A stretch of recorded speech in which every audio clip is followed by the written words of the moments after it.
Un nacimiento inesperado.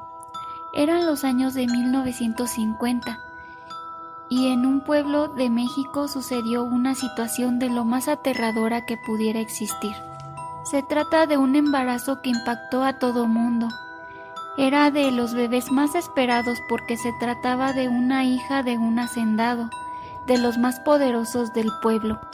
Toda la gente esperaba con ansias que llegara el día en que la joven Nancy se aliviara de su hijo.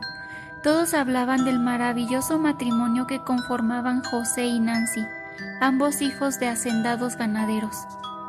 No había día que no recibiera visita por parte de la gente, demostrando cariño y apoyo a la joven.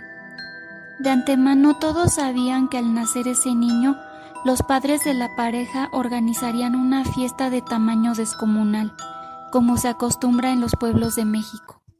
Y llegó la fecha de ese maravilloso día. La joven se iba a aliviar en su casa, y para ello trajeron los mejores médicos del momento. Cerraron la casa y afuera había hombres resguardando el lugar. Afuera había decenas de personas, entre ellas señoras que rezaban con veladoras esperando que todo saliera de la mejor manera. Sin embargo, pasaban las horas y nadie sabía nada. La gente miraba con expectativas, se rumoraban cosas que pensaban ante la misma curiosidad y misterio que había en el ambiente. Sin embargo, allá dentro de la casa estaba sucediendo un infierno. Resulta que cuando un niño nace por lo regular causa ternura y amor, y aquí pasaba lo contrario. En cuanto el niño nació, varias mujeres, entre ellas la madre y Nancy, cayeron desmayadas. Los doctores estaban en shock. Nunca había visto algo parecido. El padre de Nancy estaba vuelto loco. El niño nació con unas mutaciones impresionantemente sobrenaturales. Era una mezcla híbrida entre un ser humano y un animal. Tenía las manos y pies de un humano, pero su rostro era el de un chivo, y ciertas partes del cuerpo tenía pelaje. Inclusive cuando Nancy observó a su cría, derramó unas lágrimas y cayó enseguida desvanecida. Todos estaban aterrados. Los padres de José juzgaron a Nancy y enseguida salieron deprisa llevándose a José para nunca más volver.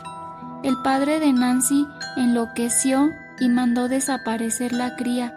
Lo tachó como una especie de brujería y le avergonzaba que el pueblo se enterara de tal hecho. Así que pagó dinero a los doctores para que desaparecieran y callaran lo que habían visto. Pasaron los días y en la casa un silencio sepulcral. La gente hacía cualquier tipo de rumor, que si había muerto Nancy, que si el niño murió, etc. Pasaron un par de meses y Nancy cayó en una terrible depresión, aunado a la crítica social. Una noche ya no aguantó más y encerrada en su habitación tomó una botella de vino, la quebró y con un vidrio filoso se apuñaló varias veces en el vientre, reprimiéndose una y otra vez lo inútil que se sentía por no haber traído un buen ser humano a esta vida. Los niños de la morgue.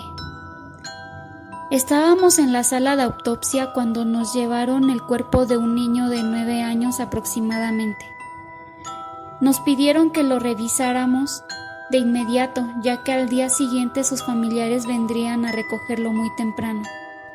Eran más de las 9 de la noche, así que cuando terminamos el informe del cuerpo que estaba encima de la mesa, empezaríamos con la autopsia del niño. Se veía que había sido un niño muy simpático. En su rostro aún tenía una sonrisa. No quise tocarlo, ya que para mí era muy duro tener que revisar un cuerpo de un angelito. Así que le pedí a mi ayudante que solamente hiciera la inspección de vista, ya que nos habían dicho que el niño murió a causa de un golpe en la cabeza cuando estaba jugando con su hermana. Teníamos el informe cuando entró otro cuerpo pequeño. Esta vez era una niña de 5 años. Lo curioso es que murió de la misma manera. Simple coincidencia, pensé. Al igual que el niño, nos pidieron que lo revisáramos de inmediato. porque sus familiares también vendrían temprano a recoger su cuerpo. Como mencioné antes, para mí era muy duro tener que revisar el cuerpo de un pequeño, así que hicimos la misma rutina que con el niño de 9 años. El tiempo se nos pasó rápido, ya era la 1 de la madrugada, cuando decidimos ir a descansar un poco. Tenemos un cuarto pequeño donde podíamos descansar tranquilos.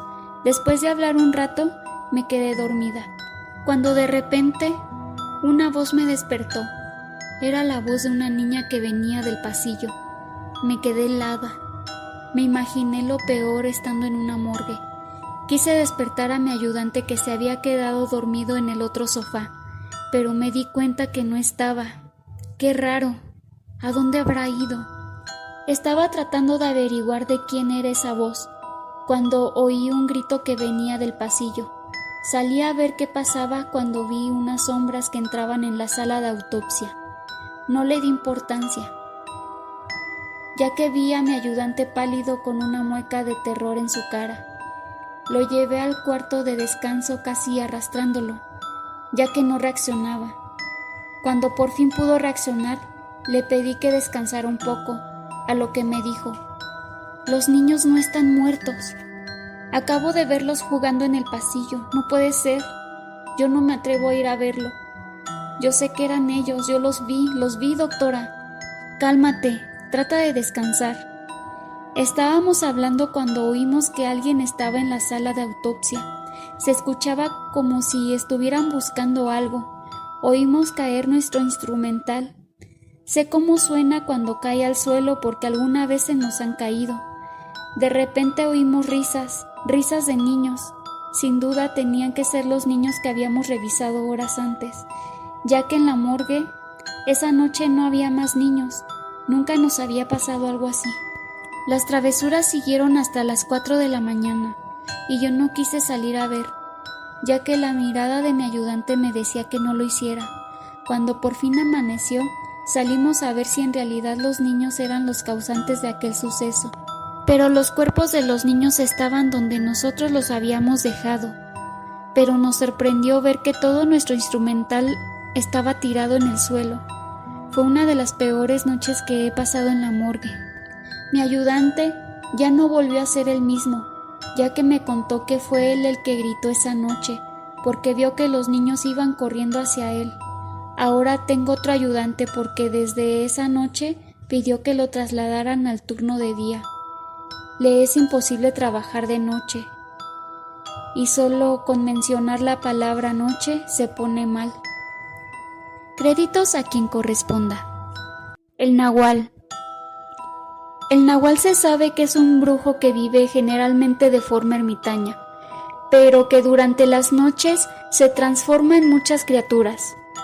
Puede ser un hombre lobo, una serpiente, o incluso un pájaro o un gato.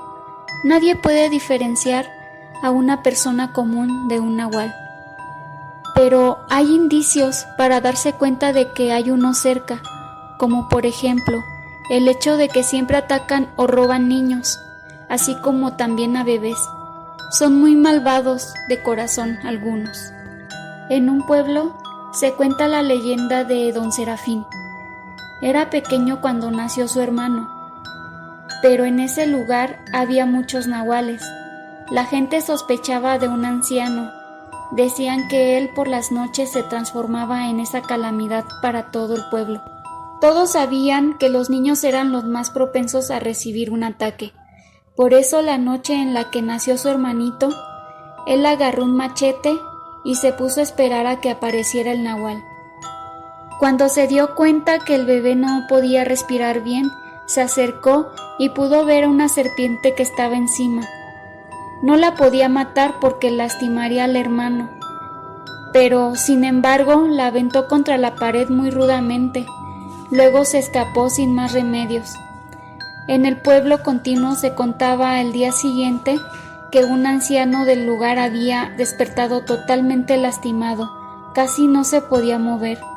Con esto el niño se quedó tranquilo, porque pudo identificar quién era el nahual. ¿Alguien ha presenciado o escuchado a uno? Créditos a leyendas o Murger. Si te gustan mis relatos, suscríbete, dale click en la campanita y sígueme en Facebook como Marisela Hathor. Muchas gracias.